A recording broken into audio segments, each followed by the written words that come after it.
The day was bright when Gina moved into her new house. Boxes filled every corner, and she couldn't help smiling at the thought of a fresh start. But before she could settle, her neighbor Auntie May appeared, asking teasingly if she'd moved in with her boyfriend. Gina laughed and said no. Auntie May's face turned serious. She warned her that this house had a strange history, that people said it was haunted. Gina brushed it off, saying she didn't believe in ghosts. She believed in logic, not superstition. While cleaning the backyard, Gina touched the old tree that stood behind the house. The moment her hand rested on its bark, something invisible shimmered in the air, a soft spiritual light spreading through the yard. She didn't notice it, but something ancient had awakened. Moments later, she slipped, yet before she could fall, strong arms caught her. A man stood before her, calm and quietly handsome. He said he renovated houses and offered help if she ever needed it. Before Gina could say much, Auntie May reappeared, smiling warmly and saying the man's name, Nan Hua. She mentioned he was kind, had even renovated her home for free once. After Auntie May left, Gina tried to thank him and asked for his number, but he said he didn't have a phone. She laughed it off, thinking he was joking, but he only gave a faint smile and walked away. That night, her grandmother called, worried about her living alone.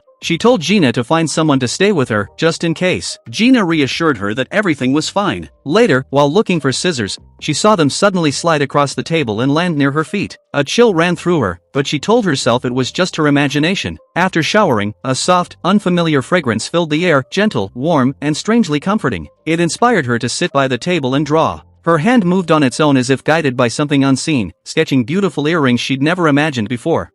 Then a voice spoke from behind her. "How do you know these designs?" Startled, Gina turned. Nan Hua was standing in the room. She screamed and backed away, locking the door. But a second later, he walked straight through the wall. She shouted that she called the police, and within minutes, Auntie May's son Ding arrived with a small team. They searched the entire house but found no one else. Ding smiled kindly and said she might have dreamt it. After they left, Gina decided to run away, but as she stepped outside, Nan Hua appeared again. His tone was calm, almost gentle, as he told her not to be afraid. He said he wasn't a ghost. She demanded to know how he could walk through walls then. His reply made her freeze. He said he couldn't leave the house, that he was bound to it by something he didn't understand. Before Gina could respond, the night sky suddenly lit up. Dozens of falling stars streaked across the heavens, and one came crashing straight toward her. She barely had time to react before Nan Hua rushed forward, shielding her with his body. The ground shook, and when the light faded, he collapsed in her arms. As he drifted unconscious, he whispered softly, "Are you the one I've been waiting for?" She covered him with her blanket and sat beside him till sleep took her. The next morning, she woke up under the same blanket, but Nan Hua was gone. When she stepped into the kitchen, he was there, cooking calmly. He greeted her as if nothing had happened and told her since they were living under the same roof, they should get along. He offered to renovate the house, saying she could just pay for the materials. Gina shouted that she wasn't going to live with a ghost, but he only smiled faintly and said again that he wasn't one. Frustrated, she went outside, only to find her car completely wrecked from the night before. Ding happened to pass by again, waving and trying to chat, but she quickly left, saying she had business to handle. In the city, the property dealer told her she couldn't sell the house so soon after purchase. She'd have to wait or find a buyer on her own. Tired and angry, she met her best friend Jiang at a cafe and told her everything. Jiang laughed at first, calling it romantic, a handsome ghost in her house, like something from a drama. But when she saw how serious Gina was, she agreed to go back with her to fetch the design papers she'd forgotten. When they arrived, Gina froze. Her car, which had been broken beyond repair, looked brand new, as if nothing had ever happened. A sudden sound from inside made both girls jump. Jiang teased that maybe Gina just wanted an excuse to see her ghost again. Then lightning flashed, and Nan Hua appeared right in front of them. Both girls screamed. He apologized softly and said if she couldn't afford the renovation, he would pay half. Jiang stood stunned, whispering how unbelievably handsome he was. But Nan Hua's voice grew serious. He said he couldn't leave the house, that something invisible bound his existence to it. Yet whenever he stood near Gina, he felt a strange power, something alive, something that made him feel human again. The air grew still. Gina didn't understand it, but her heart trembled. There was something about him that felt familiar, almost faded. Outside, the old tree swayed, its leaves rustling as if whispering secrets. And in that quiet moment, Nan Hua's voice echoed softly through the wind. "I've waited for you, for a very long time." And that's how their story begins. Days passed quietly, yet something strange was changing inside that old house. One afternoon, while Gina was working on her jewelry sketches, she noticed Nan Hua sitting nearby, gazing thoughtfully at a photograph she had left on the table. He turned the photo toward her and asked softly, "How did you make these earrings?" "Look, I have the same ones." Then, almost to himself, he whispered, "Maybe, the person I've been searching for all this time is you." Gina burst into laughter. She brushed it off as coincidence, saying maybe he'd seen her design somewhere and copied them. With a playful smirk, she pulled her friend Jiang aside, leaving him behind, still staring at the drawing with quiet curiosity. Later, the scene shifted to Nanhua doing all the housework, sweeping, cooking, repairing the broken lights. The flickering bulb that had frightened Gina the night before now glowed steadily under his touch. Even the old furniture seemed to come alive again. While exploring the basement, Jiang stumbled upon a large wooden coffin. Shocked, she shouted for Gina. When they opened it slightly, Nanhua appeared from behind, calm as ever, saying, "That's mine. I rest there." Both girls froze, terrified, but before they could say anything, he smiled faintly and disappeared upstairs, leaving them speechless. That night, Jiang convinced her friend to think rationally. She told Gina she'd been looking for a housemate for months, and now she had a handsome one who cleaned, cooked, and even repaired things. "You work all day," she teased, "and he'll take care of everything at home. What could be better?" Gina didn't reply, but her expression softened. Later, she quietly peeked through the window and saw Nanhua feeding stray cats in the backyard. His movements were gentle, his eyes calm. When he suddenly looked up and noticed her watching, she quickly hid behind the curtain, heart racing. The next morning, when the girls came downstairs, a delicious aroma filled the house. Nanhua had prepared breakfast for both of them. Jiang praised his cooking endlessly and even made Gina taste it. Watching her smile for the first time in days, Nanhua couldn't help smiling too. Later that afternoon, Gina called a spiritual healer, an old woman known for driving away ghosts. She arrived with incense, charms, and a strong belief in her rituals. The moment her voice echoed through the house, Nanhua quietly vanished, unwilling to interfere. But when the woman's chants grew stronger, he suddenly appeared before her. The sight of him, calm, pale, and unearthly, terrified her. She screamed and tried to banish him using strange mantras and charms. Hearing those words triggered flashes of Nanhua's lost memories, dark figures, rituals, and pain from a time long ago. He remembered how people once feared and cursed beings like him. His anger flared unintentionally, and with a single breath of energy, he scared the woman so much that she ran away, dropping her tools behind. Gina panicked and threw a handful of coffee beans at him, thinking they would repel spirits. But instead, Nanhua winced in pain and collapsed. His energy weakened completely. Seeing him faint, Gina's fear turned into guilt. She rushed to his side, calling his name again and again. When he finally opened his eyes, his voice was faint. He said if she truly wanted to understand who he was, she should touch her finger to his. The moment their fingers met, visions flooded her mind, his long, forgotten life, his endless waiting, his loneliness through centuries. He wasn't a ghost, he was a cursed immortal, bound between life and death. His energy kept fading. Gina held his hand tightly, trying to help, but nothing worked. Then, with her permission, he leaned forward and gently kissed her forehead. A soft light glowed between them, and his breathing steadied a little. He asked her to let him rest in his coffin to recover. She and Jiang carefully laid him inside. Gina stood quietly beside it, feeling unexpectedly sad. Jiang sighed and teased her, saying, "See? He told you he wasn't a ghost, but you didn't believe him. Now look how weak he is because of you." That night, Jiang stayed over, saying she couldn't leave her sad friend alone. When Nanhua awoke later in the night, he saw Gina asleep on the chair beside the coffin. Silently, he took a blanket and placed it over her shoulders, smiling softly before vanishing again. The next morning, Gina woke up and found him standing there, apologizing. He said he shouldn't have kissed her and that she'd suffered because of him. She smiled faintly and said it was fine, what mattered was that he was alive, or at least, okay. From that moment, she finally believed him. He wasn't a ghost, and she agreed to let him stay in the house, though with strict conditions. No one in the neighborhood could know a man lived with her. And whenever visitors came, like that old spiritual lady, he had to disappear. Nanhua nodded immediately, promising to follow every rule, and even offered to handle all housework himself. Gina couldn't help smiling at his obedience. Before she could add another condition, Jiang interrupted, laughing. She said, "I've got one too. My friend here is cold-hearted, never had a boyfriend, never been romantic. You'll have to change that. And since you need Gina's spiritual energy anyway, why not become a couple? You two are perfect together." Gina rolled her eyes, embarrassed, while Nanhua looked quietly amused. Soon after, both girls got ready to leave for the city. Nanhua insisted on coming along. He explained that earlier, he couldn't go far because his energy was weak, but now that Gina was with him, he could move freely. On their way, Gina finally realized that the car that had been broken before was completely fixed. It turned out Nanhua had repaired it himself. He wasn't just a builder but also knew mechanics. As they drove into the city, he looked out the window, amazed. Everything was new to him, the tall buildings, the lights, the sounds. It was his first time seeing the modern world properly, and his quiet awe made Gina smile. They dropped Jiang off at her company, and as he glanced at the office building, something about its name struck him. It felt familiar, though he couldn't recall why. Jiang waved goodbye and rushed inside. Nanhua then suggested they stop by a market to buy food for the cats. Gina agreed. They walked through the busy fish market together. Amid the crowd, he turned to her and said gently, "I shouldn't have forced you before. I was selfish, hoping to rebuild the house as it once was, believing that if I did, the person I'd been waiting for would appear. But I was wrong.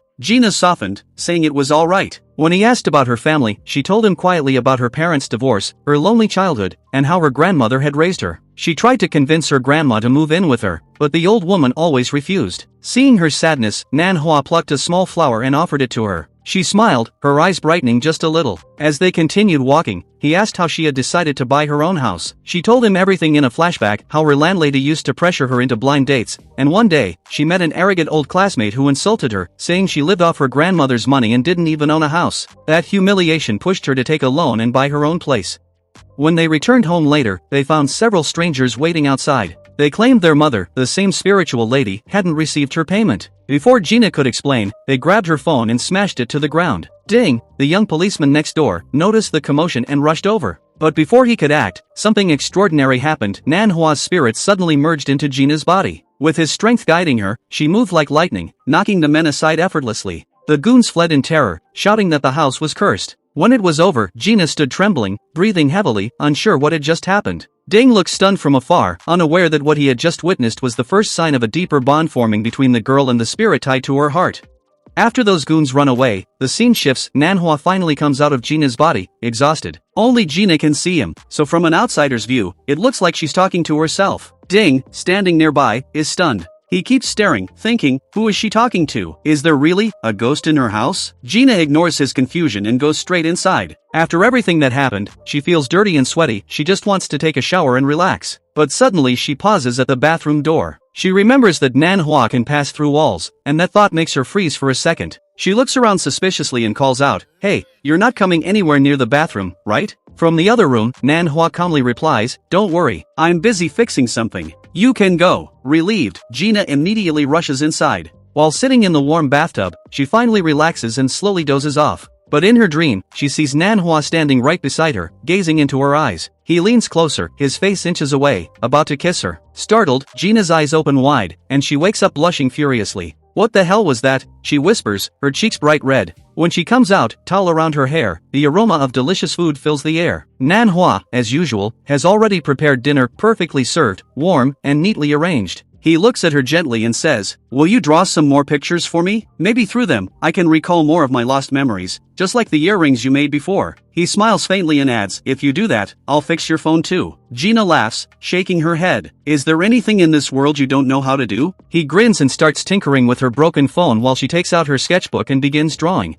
Hours pass. Gina is completely focused on her art, and Nan Hua keeps glancing at her quietly while repairing the phone. It's a cozy, silent moment between them. Soon, he finishes and places the fixed phone gently beside her. When she's done, she probably shows him the sketches, but he looks at them thoughtfully and says, "These designs, they feel too modern. They don't remind me of the world I came from." She's disappointed, but before she can say anything, she yawns, tired after such a long day. Seeing her eyes droop, Nan Hua softly picks her up and lays her on her bed, covering her with a blanket. He stands there for a moment, just watching her sleep, the peaceful expression on her face, the slight smile, and it becomes clear, Nan Hua has fallen in love with her. The next morning, chaos. Gina wakes up late for work and rushes out of the house, accidentally leaving her folder of designs behind. When she reaches the office, she finds the same goons from yesterday standing there, blocking her path. They sneer, "Because of you, we had to pay hospital bills. You beat us, now you'll pay for it. Otherwise, you'll regret it." Before Gina can respond, her boss, Miss Sher, steps in. A strict, elegant woman, she looks at them coldly and says, "You dare threaten one of my employees?" She immediately calls the police, exposing them as blackmailers. The goons are taken away, and Miss Sher turns to her team. "I'm announcing a new design competition," she says. "Submit your best designs by the end of today.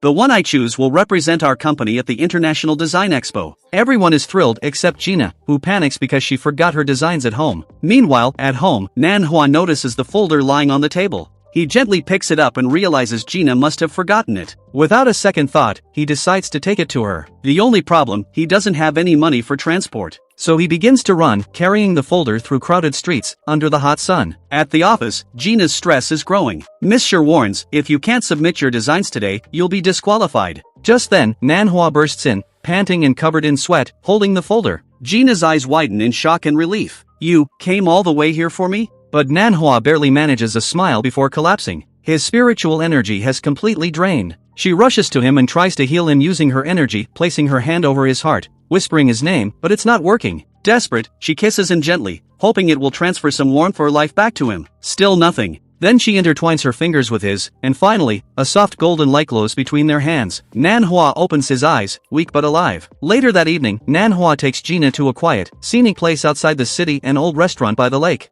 "This used to be my favorite spot," he tells her softly. "I used to come here a lot, long ago." The elderly owner comes out and freezes when he sees Nan Hua. "You look exactly like the man who used to come here 30 years ago. Are you his son?" Nan Hua smiles faintly. "Yes, you could say that." While eating, Gina curiously asks, "You've lived here for so long, but you never made any friends?" He shakes his head. "Whenever I did, my enemies would hunt them down, so I stopped trying. It was easier that way." Hearing this, Gina feels a pang in her chest. Then, "Can I be your friend?" she asks shyly. Nan Hua looks at her for a moment, then nods with a gentle smile. But before she can say more, the owner brings them wine without realizing. Gina takes a sip, and soon after, she faints, her head falling onto Nan Hua's shoulder. The next morning, chaos again, but this time of a different kind. Gina's phone is blowing up. She checks it and is horrified. She had gone live on social media the night before drunk, with Nan Hua beside her. The video went viral overnight. In it, she's teasing Nan Hua, hugging him, and even demanding, "If you don't become my boyfriend, I'll run away and jump into the river." Nan Hua, flustered in the video, finally says, "Okay, fine.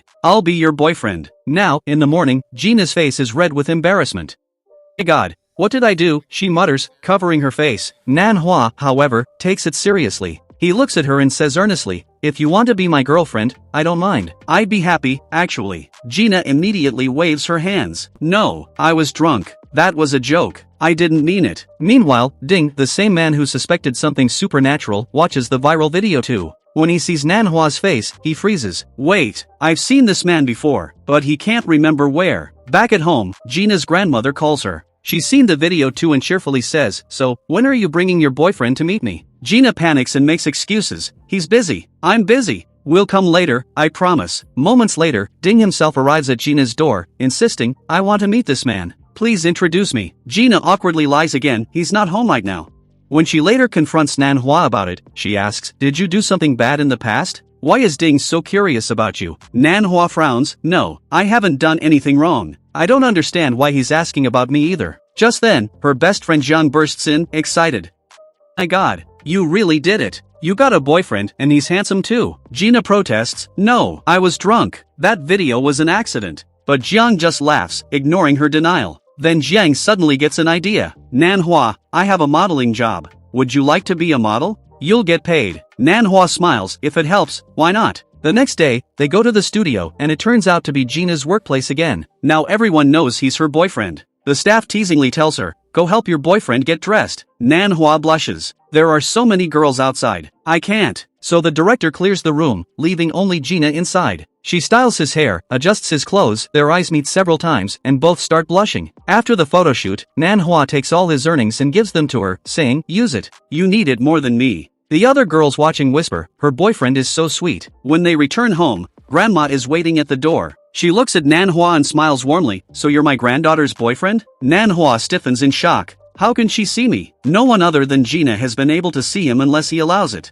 Then realization hits him, this old woman might have spiritual energy of her own. Inside, Grandma is delighted. She keeps praising him, his manners, his cooking, and happily tells Gina, "You've chosen well." But before they can say more, Ding arrives again, holding some food for them. When he finally sees Nan Hua face to face, he freezes once again. He just stares silently, his eyes wide, thinking, "Where have I seen him before?" After that day's emotional chaos, Gina and Nan Hua sit down together for dinner. Gina is still pretending to be his girlfriend in front of Grandma and Ding. She gently serves food to him, making sure he eats properly, and secretly signals him under the table with her foot, telling him silently, "Don't say anything, or they'll find out you're not human." Nan Hua tries to stay calm, but he can't control his emotions. Suddenly, a small object starts floating in the air because of his power. Seeing this, Grandma and Ding are shocked. But Gina quickly manages the situation, pretending it's just a magic trick to lighten the moment. After dinner, Ding takes Nan Hua outside and asks seriously, "Tell me the truth, have we met before?" When Ding looks into Nan Hua's eyes, a flash of memory hits him. He remembers his childhood, the time when he was almost killed but was saved by a mysterious boy. That boy was none other than Nan Hua himself. Ding finally realizes it's him, the immortal being who once saved his life. Meanwhile, Grandma talks to Gina lovingly. She gives her some of her precious belongings and says, "There's no guarantee of my life, child. Whatever is mine should remain with you. I just want you to get married soon." Gina is touched but excuses herself when she hears Nan Hua's voice calling from outside. When she meets him, Nan Hua says softly, The person I'm looking for isn't Ding. Since you came into my life, I can feel peace. Maybe the person I've been searching for is you. Gina blushes deeply. Her heart starts beating faster. Is this really happening? The next morning, Ding again visits early, carrying food in his hands. He laughs and says to Gina, "Don't trouble my big brother too much, and don't let him make breakfast." Then he leaves cheerfully. When Nanhua wakes up, Gina tells him, "You don't have to make breakfast today, Ding already brought it." They both share a quiet smile before heading to their office. At home, Grandma wakes up later and has a heartfelt talk with Nanhua. She tells him, "My granddaughter didn't have her parents' love growing up. Life was never easy for her. Promise me you'll take care of her, and never let her feel lonely again." Nanhua promises softly, "I will. You have my word." After that, Grandma leaves for a trip, saying she'll call often. That night, Ding comes again, this time more determined. "I won't leave without meeting Nanhua," he says, entering the house. But Nanhua is invisible. Suddenly, Gina slips and Nanhua catches her midair. Ding, who can't see him, gasps, "Why are you floating like that?" The next second, Nanhua loses balance and falls on her, accidentally kissing her. Both freeze in shock. Before they can react, Gina winces in pain, holding her chest. Outside, a meteor shower suddenly lights up the sky, heading straight toward their home. Without hesitation, Nanhua uses his power to shield everyone. The meteors crash nearby, shaking the ground. Ding is stunned, now completely sure that Nanhua is not human but an immortal being. He finally understands Nanhua isn't a ghost, but an ancient soul who has lived for centuries. And since Gina entered his life, strange cosmic events like this have begun to happen. "It means our destinies are connected," Nanhua says quietly, holding Gina's hand. She blushes again, but before they can speak more, another explosion happens outside. Nanhua protects her once again, taking all the impact upon himself. When the storm settles, the room is destroyed. People from the neighborhood rush in, asking what happened. They manage to calm everyone down and send them away. Gina's room is now completely damaged. Nanhua offers, "You can rest in my room until yours is repaired." She hesitates, but agrees. Since she forgot her clothes, he lends her his shirt. Gina smiles softly, she likes his caring gesture. That night, Nanhua can't help but watch her sleeping peacefully. He covers her with a blanket, remembering that night when she was drunk. Back then, she had come close to him, almost kissed him, but fainted before she could. He had whispered to her that night, "I want to be with you, but I can't. The energy that keeps me alive is fading. Soon, I'll disappear." But she was too drunk to hear it. The next morning, Gina learns that her room repairs will take a long time and she has no money for it. At the office, she's told her salary is delayed for a month due to company expenses. Frustrated, she feels helpless. Seeing this, Nanhua secretly looks for work. Ding spots him and offers a hard labor job. Nanhua accepts without a second thought, anything to help Gina. When Gina later sees him working like that, she realizes the truth, he's doing it all for her. Her heart fills with warmth and gratitude. But things don't stay quiet for long. That evening, their house is surrounded by internet bloggers and locals curious about the meteor incident. Panicked, Gina doesn't know what to say until Nanhua steps forward, declaring, "She's my girlfriend. Please, leave her alone." Gina immediately supports him, saying, "Yes, he's my boyfriend." As she hugs him, a surge of energy flows from her, disabling all their cameras. Ding quickly steps in and helps send everyone away, pretending it's just an electrical fault. Later that night, their friend Jiang visits. She comforts Gina, promising to help her financially. As she leaves, Gina realizes Jiang forgot her lunchbox, so she asks Ding to deliver it. When Ding arrives outside, he's surprised to see Jiang getting into a luxury car. "You're not that rich, how?" he wonders. Jiang smiles nervously, "It's just a taxi I reserved." But Ding doesn't believe her, something feels off. Meanwhile, between Nanhua and Gina, their bond grows deeper. But far away, Jiang talks secretly on the phone with someone, revealing a mysterious plan called Golden House Hidden Love. What is this plan? Who is she talking to? That night, Nanhua finally opens up to Gina. "The cherry tree's blooming period is ending soon, and when it does, I'll disappear with it. My time is almost over. Until then, I want to fulfill every wish of yours." Tears fill Gina's eyes. She realizes his love is true, but their time is running out. The next day, Nanhua makes her breakfast and starts repairing her home himself. Then a man named Mr. Li arrives, introducing himself as an assistant from the Chang'e group. He offers Nanhua a deal. "If you design a building for us, we'll pay you handsomely." Nanhua accepts immediately, smiling, finally, a chance to secure Gina's future. And so, another chapter begins, one where love and destiny collide, and the countdown to his disappearance quietly begins.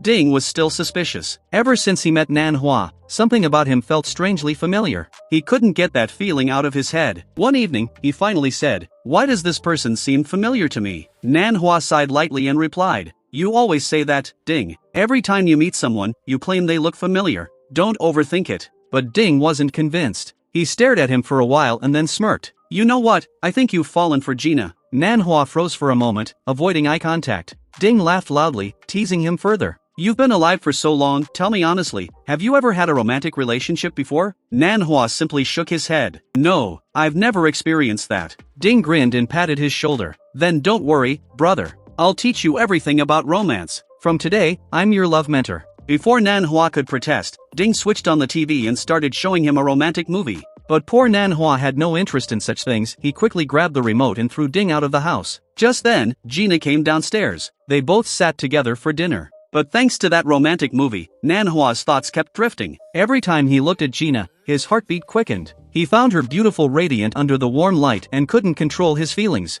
Feeling overwhelmed, he excused himself and went to take a shower, hoping the cold water would calm him down. But time passed and he didn't come out. Worried, Gina called Ding for help. Together, they rushed into the bathroom and were shocked to find Nan Hua unconscious on the floor, shivering with cold. They quickly carried him to bed. Gina sat beside him, gently wiping his forehead. Ding explained softly, "This happens whenever he's with you. His energy reacts strangely, maybe that's why his body temperature keeps changing." Gina was startled. "You mean, because of me?" She sat quietly, looking at him. "Maybe my presence affects him, maybe I make things worse for him." From then on, she began keeping some distance, though her eyes always followed him with concern. That night, while watching him sleep, she whispered, "It's okay even if your cherry tree dies someday. I'll recharge you myself. I'll stay by your side forever." She thought he was asleep, but Nan Hua had heard every word. His lips curved into a shy smile, and for the first time in a long while, he blushed. The next morning, when he opened his eyes, he was completely fine. But before he could speak, Gina received a phone call, an emergency.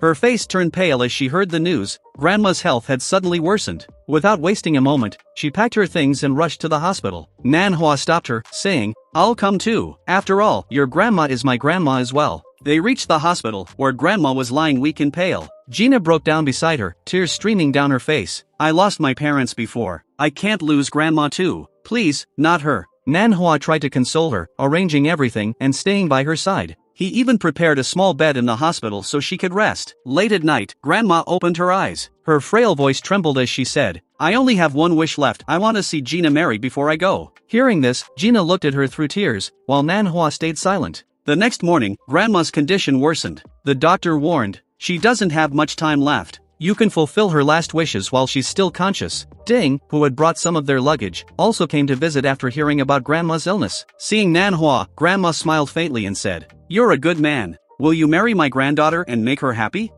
Nan Hua's heart ached. He didn't respond. How could he? He knew he didn't have much time left. If he married her, she would only suffer once he disappeared. That night, Grandma's condition became critical. Gina begged the doctors to save her, but after some time, the doctor came out silently and said the words no one wanted to hear. "I'm sorry, we couldn't save her." Gina's world shattered. She rushed to Grandma's side, crying uncontrollably. "You left me too. Now who do I have left in this world?" Seeing her pain, Nan Hua felt something inside him break. He gently placed his hand on Grandma's chest and suddenly, his spirit entered her body. In Grandma's voice, he spoke softly to Gina. "Don't cry, my child. Everyone has to leave one day. Even I have to go soon. Live your life happily, without regrets." After saying this, he left Grandma's body and stood silently behind Gina, watching her sob. They returned home after the funeral. Gina was quiet, broken, holding the photo of her grandmother close to her heart. She hugged Nan Hua and cried bitterly, finding comfort in his arms. Days passed. Nan Hua started taking her pictures secretly, trying to capture her smiles, the moments he wanted to remember forever.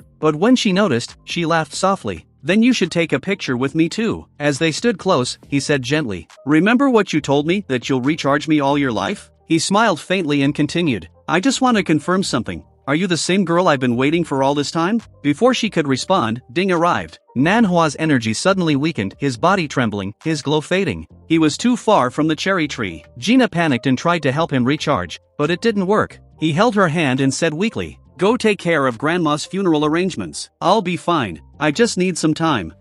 Ding helped Gina leave the place, while Nan Hua remained behind. Days passed. Gina kept calling Ding constantly, asking if Nan Hua was alright. Her voice trembled every time she thought about losing him too. Finally, the day of Grandma's funeral arrived. Relatives and friends gathered. And then, to everyone's surprise, Nan Hua appeared. Gina rushed to him and hugged him tightly. "You're here," she whispered through tears. He smiled gently. "Let's go home after this. I have something to tell you." Back home, Nan Hua revealed something shocking. The cherry tree was drying up, but suddenly, it's alive again. This was strange even for him. He decided to investigate. Something had changed in the flow of energy. While examining the tree, Ding found someone lying unconscious beneath it, Zhang. He carried her inside and gave her food. When she woke up, she smiled weakly. I hadn't eaten in days. I was on a diet. That's why I fainted. Please don't tell Gina, or she'll worry too much. Ding nodded. Okay, I won't tell her. Meanwhile, Gina had started packing her grandmother's things. She was finally moving back to her own home. At work, she was excited. Her earring design had been selected for the upcoming competition. But the next day, her boss announced both bad and good news. The bad news, Gina's design is almost identical to Miss Sher's. It seems copied. Everyone was shocked. Gina froze. She remembered showing her sketch to Miss Sher once when she was drunk. The good news, the boss continued, is that Gina's creativity is outstanding. She'll still represent our company in the competition. Gina felt a mix of relief and unease. Later, she told her friend everything, including her growing fear. If Miss Sher is the woman from Nanhua's past, then what if she's the one he's truly waiting for? Her friend gave her a mischievous smirk and said, then you've got two choices, spend a night with him so he's yours forever, or get rid of Miss Sher. Gina was shocked. Are you crazy? She snapped. Before they could talk more, Gina received a call. It was Miss Sher. I want Nanhua to be my model for a new project, she said calmly. Can you talk to him for me? Gina's heart sank. The thought of Nanhua and Miss Sher working together, remembering their possible past connection, terrified her. She clutched her phone tightly, her voice trembling. If he remembers everything, will I lose him forever? And with that, another storm was about to begin, one that would test love, destiny, and the fragile thread that bound Gina and Nanhua together.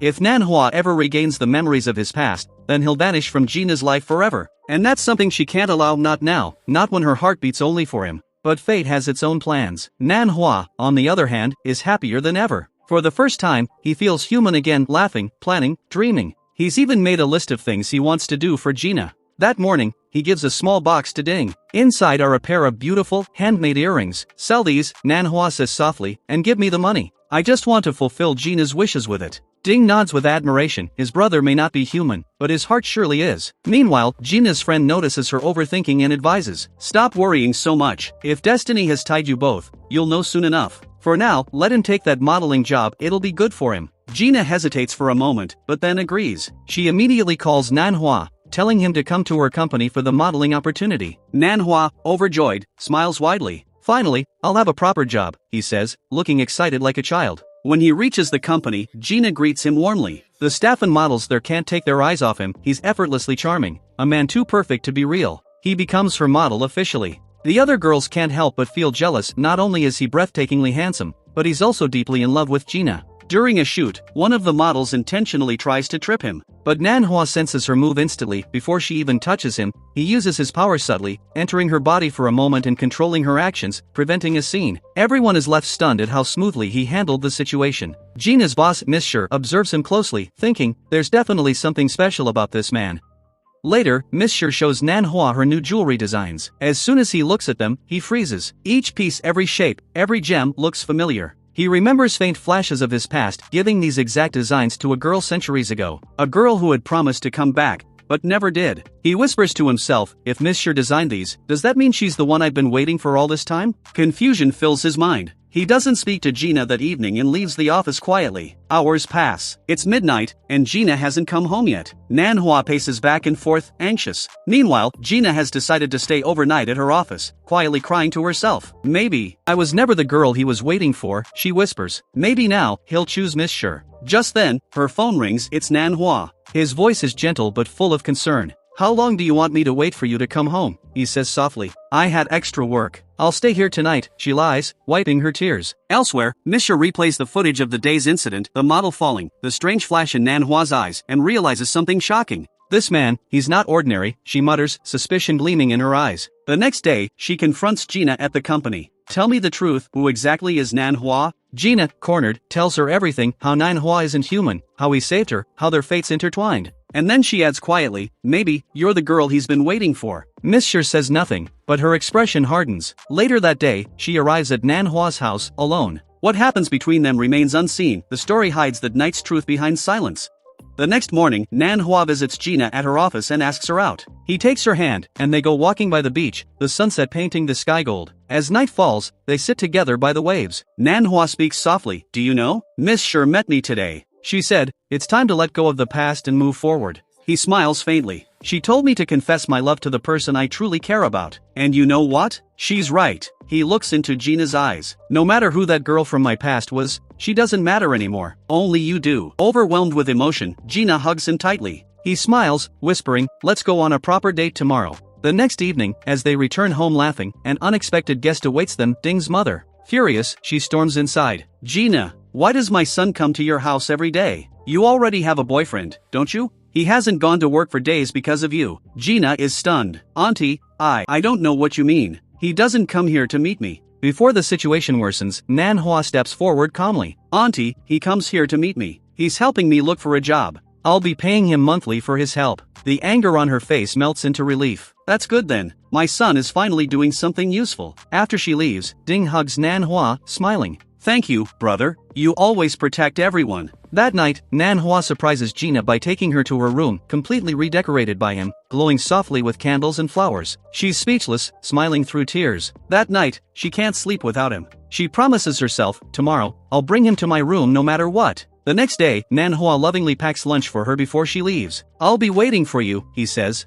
As soon as Gina leaves, Mr. Lee arrives with Ding to finalize the design payment. Nan Hua hands over his blueprints and finally receives his well-earned money. His smile says it all. Now I can do something for her. At the office, a small accident occurs. Gina trips and hurts her hand. Nan Hua rushes there immediately, tending to her wound. Monsieur sees this and softly says, "Take care of her, Nan Hua."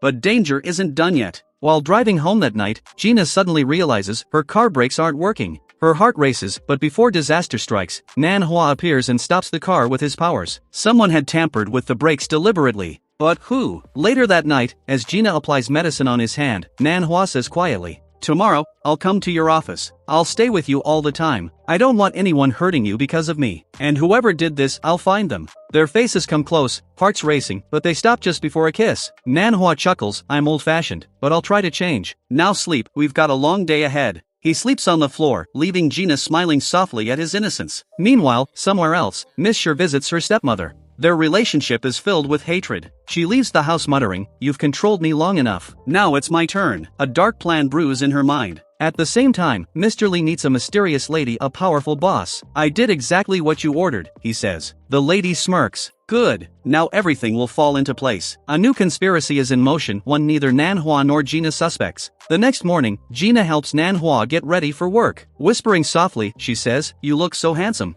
He smiles and sends her off to the office, then quietly goes to check the CCTV footage of her car accident. But 1 hour of footage is missing, deliberately deleted. "Someone doesn't want me to see who tried to harm her," he says coldly. At the same time, Monsieur offers Gina a glass of juice. Moments later, Gina faints right there at her desk. Monsieur calls Nan Hua in fake panic. Something's wrong. Gina suddenly collapsed. Nan Hua rushes to find her, but she's gone. Only her phone remains. Then, a message flashes on his screen. "If you want to see Gina alive, do exactly as I say." Following the instructions, Nan Hua goes to Monsieur's stepmother's house, realizing too late that Monsieur is the mastermind. Her stepmother sneers, "You want her safe? Then kill me. I'm allergic to these pills. Take over my body and consume them all." Nan Hua's eyes glow. He enters her body, but whether he fulfills her order or spares the woman's life remains unknown. Back at Monsieur's home, she grows restless. Why hasn't Nan Hua returned yet? When he finally arrives, she pretends to act innocent. "I just found Gina lying here. I don't know how she got here." Gina slowly wakes up, confused, as Nan Hua stands beside her. Looking straight at Monsieur, he says coldly, "You're not the woman I've been waiting for. You tried to deceive me, and worse, you tried to kill an innocent person. I won't forgive you." The next day, he visits her office one last time and asks firmly, "Why did you make me do all this, Monsieur?" Her silence says everything. The web of lies she spun is finally unraveling. "You must have some reason behind this." Gina pauses for a moment, then lowers her eyes and replies, "Yes, I do have some personal reasons, but I can't tell you about them right now." Before he can question further, Gina suddenly accidentally spills coffee on him. The scene cuts there, leaving Nan Hua confused and wet. Moments later, we see Jiang bringing the coffee-soaked Nan Hua back home. She immediately calls Gina and says, "Please, try to heal him once again. I feel like this time, you might be able to give him your energy properly." Gina hesitates but agrees. As she leans in and kisses Nan Hua, a faint light glows around them and finally, he opens his eyes. He's healed. Then, in a quick flashback, it's revealed that Nan Hua had narrowly escaped Miss Shi's attack earlier. On his way back, he accidentally bumped into Jiang, and that's how the coffee spilled on him in the first place. Jiang had apologized, saying, "I'm so sorry. It's all because of me." but Nan Hua had simply smiled and replied, "It's okay. Accidents happen." Meanwhile, the story shifts to Miss Shi. We finally learn the truth about her mother's death. It wasn't because of the tablets she had accused Nan Hua of giving her. According to the death certificate, her mother had passed away due to excessive drinking. Miss Shi stands there, staring at the report in silence. She looks disturbed not because of her mother's death, but because Nan Hua had refused to do her bidding. At the same time, a new secret comes to light. Jiang herself is also an incant person, someone with mysterious energy powers. And more shockingly, she has a hidden connection with Nan Hua. In fact, she had spilled the coffee on him deliberately, so that she could take him home and make Gina heal him while secretly transferring her own energy into him from a distance. Her real motive and connection to him remain a mystery for now. Later, Gina goes to her company and hands in her resignation letter. In front of everyone, she looks straight at Miss Shi and says, "I respected you. I treated you like my teacher. But I never imagined that you would turn out to be this kind of woman." Saying this, she leaves the office with tears in her eyes. That evening, Gina returns home and tells Nan Hua everything. Just then, her phone rings. It's Miss Shi calling. Gina puts the phone on speaker. Miss Shi's voice trembles as she says, "Nan Hua, I'm sorry. I used you. I only wanted to fulfill my own purpose." She pauses, then continues, "But now, I want to tell you the truth, whose designs I copied all this time. Her name is Zhao Shi. She's an elderly woman who lives in Taiwan. And maybe, the person you've been searching for all this time is somehow connected to her." Nan Hua listens quietly. But instead of reacting with shock, he simply says, "It doesn't matter who she is. What matters is who's standing by my side now." He looks at Gina and adds, "From now on, I've decided I'll stay in your life no matter what. And tomorrow, we'll announce our relationship publicly. Nothing can stop us now." Gina smiles with teary eyes. Both of them look happier than ever. The next morning, while getting ready, Gina suddenly realizes she left her favorite lipstick at the studio. So after saying goodbye to Nan Hua, she rushes there. But when she arrives, she's shocked to learn that the studio has been banned. Her colleagues whisper that it was Miss Shi who got it shut down and that she herself has been arrested. Hearing this, Gina feels heartbroken. Soon after, she starts feeling unwell. She goes to the doctor for a checkup, and the doctor diagnoses her with hemorrhoids, suggesting she get surgery as soon as possible. But Gina doesn't want to ruin her date with Nan Hua, so she runs out of the clinic, pretending nothing happened. When she returns home, Nan Hua notices the medicines in her hand and asks, "What are these for?" She lies nervously, "They're not mine. They're Zhang's. She just asked me to hold them." That night, the two finally go out on their first official date. Gina, though excited, struggles with pain in her back. Nan Hua brings her to his favorite restaurant. The doctor had strictly forbidden her from eating spicy food, but she eats it anyway just to keep the evening normal. She tries her best to smile and laugh, even though the pain keeps getting worse. Nan Hua notices her discomfort and starts blaming himself silently. "All my plans are failing. I wanted to make her happy, but she's in pain instead." Gina wishes he could understand what she's going through, but she doesn't want to make him worry. Eventually, he finds out about her condition. She has the operation, and after it's done, she feels deeply embarrassed, thinking he might find her unattractive now. But Nan Hua's gentle care and affection melt her heart. Soon after, all their friends visit her to check on her recovery. When they suggest taking selfies, Gina laughs and says, "Not now. Once I'm better, let's all go on a trip together." Everyone agrees happily. Meanwhile, Jiang travels to Taiwan to meet Zhao Shi.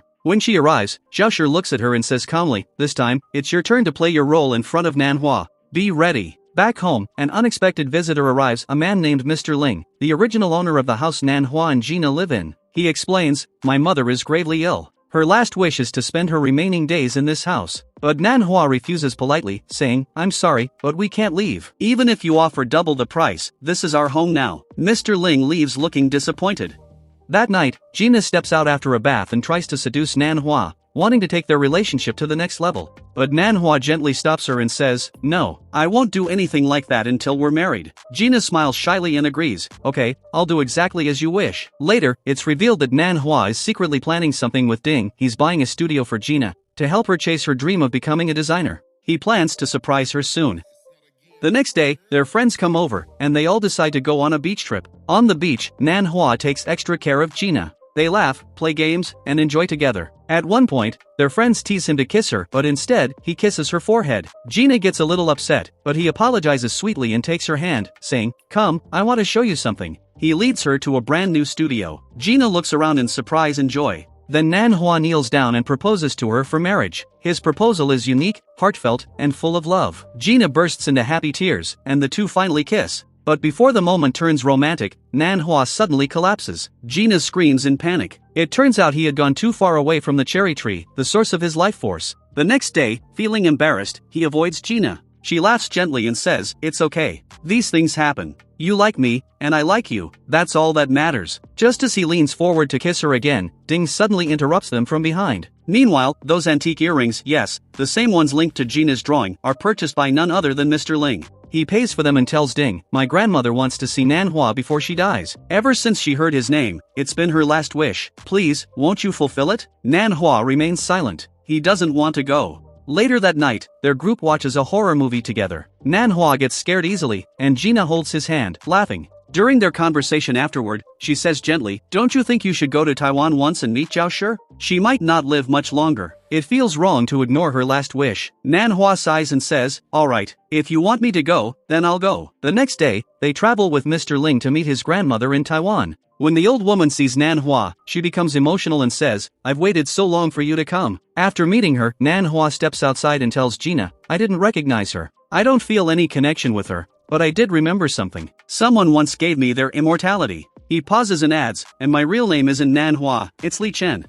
Nanhua, now revealed as Li Chen, tells Gina the truth about his identity. That night, while they sit together under the soft glow of the moon, Gina looks at him and says gently, look, if we both get married, I will grow old one day, but you will remain the same. Will you really be able to take care of me then? Nanhua smiles sadly and replies, yes, of course. I'll take care of you, no matter what happens. But after that conversation, something changes in him. The thought that his name isn't Nanhua, but Li Chen starts haunting him. He becomes quiet, thoughtful, and distant. He wonders, if I am Li Chen, then who exactly was I before? And the person I've been waiting for, will she ever come? Or is she already gone? Seeing him sad, both Gina and Ding become worried. They try to cheer him up, but nothing works. Just then, Gina receives a sudden call from Zhang. Her voice sounds nervous and trembling. She says, Gina, I need to tell you something important. I'm pregnant. Hearing this, Gina is stunned. Jiang soon arrives at their house and says, this child isn't someone else's. It belongs to the man who came here to buy those design files, Mr. Li. Nanhua, Gina, and Ding are all shocked beyond words. After a moment of silence, Gina takes Jiang's hand and says gently, listen, don't even think about abortion.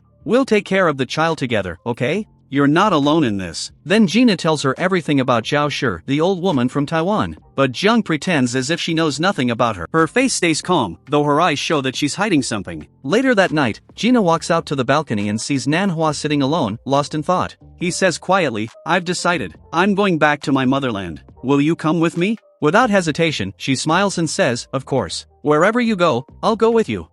So the next day, Gina, Jiang, and Ding all travel with him to his homeland. As soon as they arrive, Jiang makes a phone call to someone and Ding, who happens to pass by, overhears her conversation. She's talking to Mr. Li, and the tone of her voice makes Ding suspicious. He begins to wonder what Jiang's true connection is to Nanhua and Gina. But he decides not to tell them anything yet until he's sure. Later that evening, as they all sit together, Nanhua suddenly says, you know, the grandmother also told me something strange. She said that apart from Mr. Ling, she had another child, and she wanted to transfer all her property to me. Isn't that odd? I don't even remember having any grandmother. After a pause, he adds firmly, anyway, I've decided not to take that property. It doesn't feel right. That night, Gina brings her old diary to Nanhua, the one in which she had drawn sketches of their journey, from their first meeting to the present. He looks through it, smiling softly at each memory. Then, moved by love, he kisses her. He says, do you know, our first meeting didn't happen where you think it did? You remember the day you came to see that house? That was the first time I saw you, and from that very moment, I couldn't take my eyes off you. I fell in love with you at first sight. From the start, I only wished that you would come to this house. That's why I scared everyone else away, but never you. Hearing this, Gina's eyes fill with tears. As he speaks, both of them get lost in each other's warmth,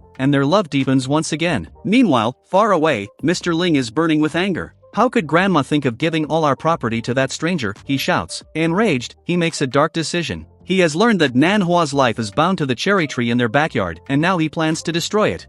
The next day, we see Nanhua, Gina, and their friends at the beach. In front of everyone, Nanhua gets down on one knee and officially proposes to Gina again, saying, the proposal I made before was old-fashioned. But now, I want to ask you properly, in a modern way, will you be my wife? Gina laughs with joy as he puts a beautiful ring on her finger. Everyone cheers, and the couple enjoys their time together on the beach, filled with laughter, games, and love. That night, under the moonlight, Nanhua and Gina sit together again, talking about their future. Meanwhile, Ding sneaks into Zhang's room. She's pretending to be asleep, but he whispers, stop pretending, Zhang. Tell me the truth, who are you really? When she stays silent, he says firmly, "If you don't tell me, I'll go to Nanhua and tell him everything I figured out. Maybe he'll recognize you then." Jiang suddenly opens her eyes, grabs Ding by the neck, and says coldly, "There's no need to tell anyone anything. I'll explain it to you myself." She then confesses, "I am also an ancient person. My purpose here is to protect Nanhua and to make sure he and Gina stay together. I don't want him to remember his past life, because if he does, he'll disappear forever. I have my own reasons for this. Please, don't tell him."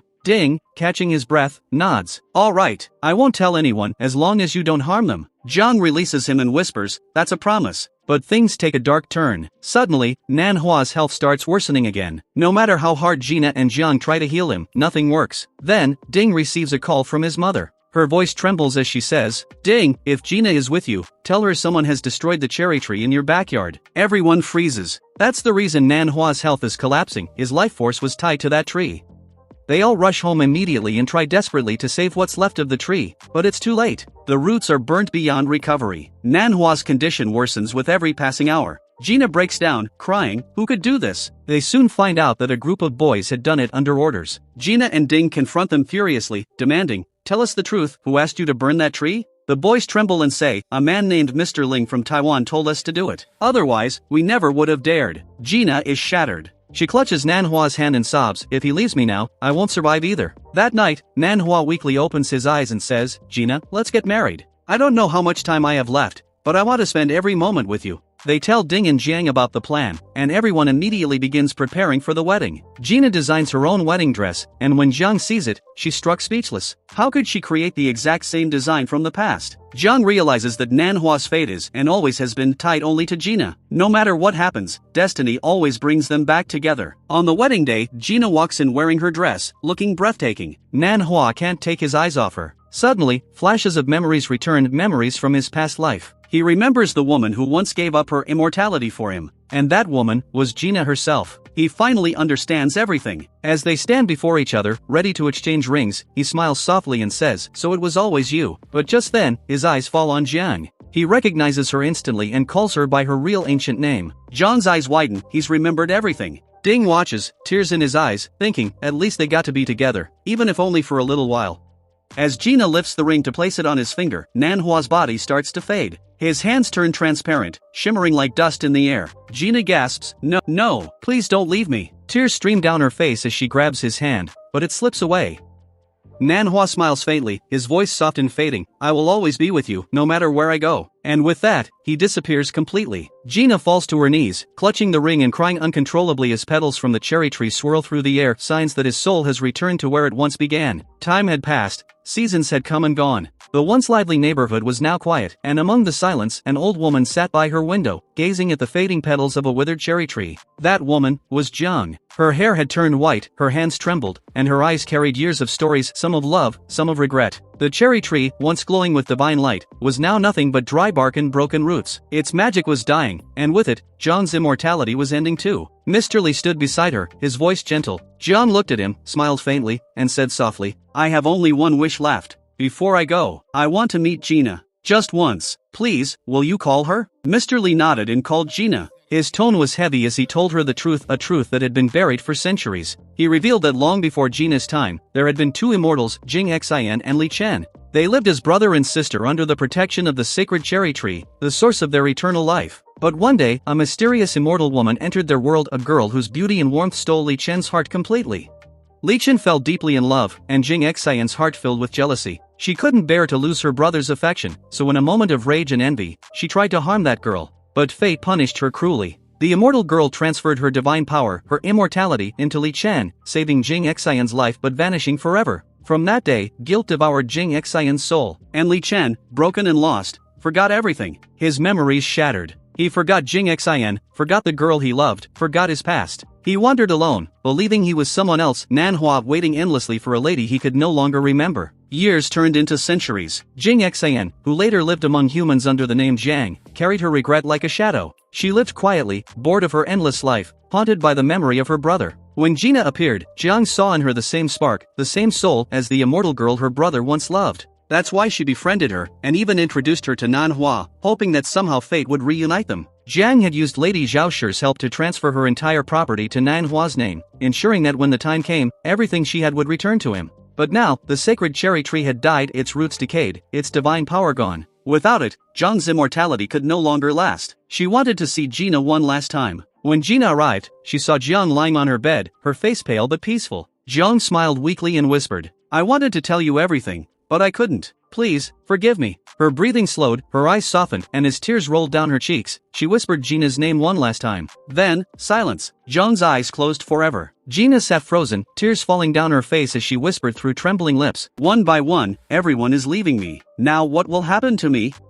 Days later, she returned home. The backyard felt emptier than ever, the old cherry tree still standing lifeless, its branches bare. She gently dug the earth near it and buried all the things connected to Nanhua, the sketches, the earrings, the mementos of their love. Then, beside the dying tree, she planted a small new sapling, young, fragile, and full of hope. And time moved forward again. Cherry blossom 5 years later. The small sapling had grown into a beautiful cherry tree, blooming with soft pink flowers. Gina was now a successful designer and a respected teacher. She stood before her students, explaining the meaning of inspiration, creativity, and love, lessons she had learned the hardest way. Suddenly, as she looked toward the window, a familiar silhouette appeared in the doorway. Her heart skipped a beat. It was him, Nanhua, alive, smiling, real. The cherry tree had come back to life, and with it, so had he. Gina couldn't believe her eyes. Tears filled them as she ran to him, and without a word, he pulled her into his arms. The warmth was real. The heartbeat was real. That night, under the soft glow of the moon, they sat together, two souls finally reunited after lifetimes of waiting. Their hearts, once lost in time, now beat as one again. They laughed, cried, and held each other close, afraid to let go. The next morning, as sunlight streamed through the curtains, they kissed softly, a promise of a new beginning. And just then, someone shouted from outside. It was Ding, smiling wide, waving a file in his hand. When he saw Nanhua, he ran inside with excitement. "Big bro, you're alive. I came all the way from abroad when I heard," he said breathlessly. Then he turned serious and continued, "Your sister Jian left everything in your name. The owner of her entire company was her, and now, all of it belongs to you. I've taken care of it till now, but it's your turn to lead." Nanhua looked down for a moment, then smiled, not with pride, but with gratitude. He looked at Gina and said quietly, "It's finally over. Let's begin again." The camera slowly panned upward toward the blooming cherry tree swaying in the soft wind, its petals floating like blessings from the past. As they fell gently around the couple, the screen faded to white. Sparkling heart, and with that, our beautiful story ends here. The tale of love that crossed lifetimes, of guilt, forgiveness, and fate, of a man who waited beneath the cherry tree, and the woman who brought his heart back to life. How did you like this story? And tell us, who was your favorite character? Let us know in the comments below. And don't forget to subscribe for more such heart-touching dramas.